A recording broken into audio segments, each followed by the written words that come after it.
réactions sont nombreuses maintenant au lendemain du dévoilement d'un rapport pour le moins préoccupant de la FAE, Fédération autonome de l'enseignement. Les données recueillies qui révèlent une montée de la misogynie, de l'homophobie, de la transphobie également dans les écoles du Québec. Ariane, ce sont des témoignages qui ont été recueillis notamment chez vous à Rimouski.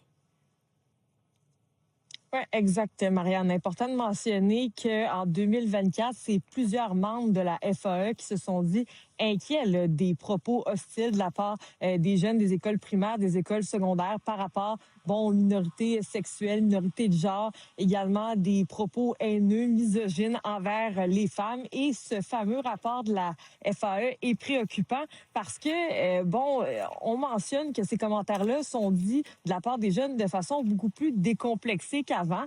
Autre constat aussi intéressant, autant dans les grands centres ou en région, ici à Rimouski, que ces commentaires-là ont lieu, se disent plus ouvertement qu'avant. On a voulu prendre le pouls ici à l'école secondaire Paul Hubert à Rimouski pour savoir ce qu'en pensaient les jeunes de ce sujet.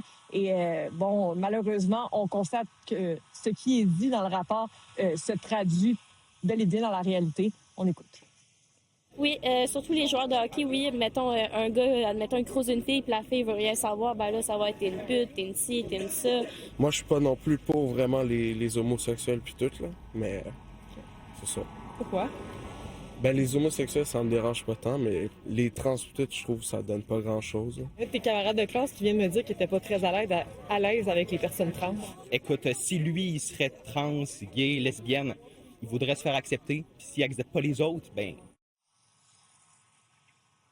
Et j'ai rencontré plus tôt ce matin le chercheur qui a mené cette étude, Francis Dupuis-Derry. Et vous l'avez entendu, le commentaire de cette jeune fille qui mentionnait des propos misogynes de la part de joueurs de hockey de son école secondaire. Eh bien, c'est ce qu'on rapporte aussi dans le rapport, une certaine culture du hockey qui est toxique.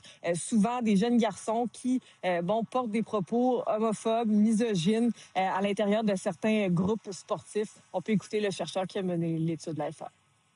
On a identifié, par exemple, le profil des jeunes garçons, adolescents, joueurs dans leur équipe de hockey de l'école.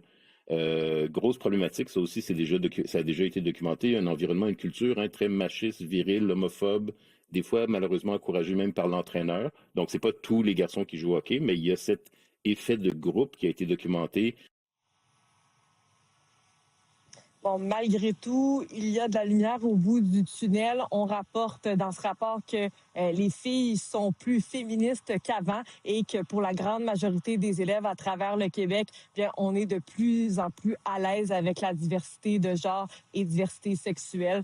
Voilà des propos assez préoccupants qu'on a entendus ce matin. Ah, tout à fait. Merci beaucoup. Merci.